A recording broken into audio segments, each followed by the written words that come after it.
আসসালামু আলাইকুম রহমতুল্লাহি ওয়া বারাকাতুহু। সবাই কেমন আছেন? আশা করছি সবাই ভালো আছেন। আমি আসছি গ্রামের বাড়িতে। এখানে মাশাআল্লাহ প্রচণ্ড পরিমাণে শীত, অনেক কুয়াশা। এখন বাজে প্রায় ৯টা, কিন্তু এখানে এখনও অনেক কুয়াশা। আমি একটু দেখাই, প্রচণ্ড পরিমাণের কুয়াশা। হ্যাঁ, অনেক কুয়াশা।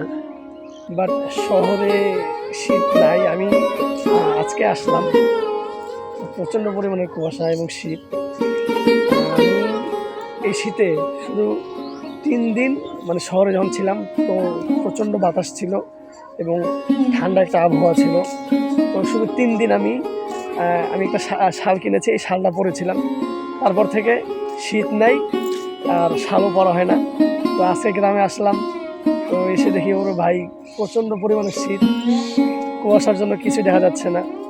গ্রাম তো গ্রামে, গ্রামের সাথে অন্য কোনো কিছুর তুলনা হয় না। মাশাআল্লাহ, যদি রোদ ওঠায় তাহলে আমি আপনাদেরকে আমাদের গ্রামটা ঘুরিয়ে দেখাবো ইনশাআল্লাহ।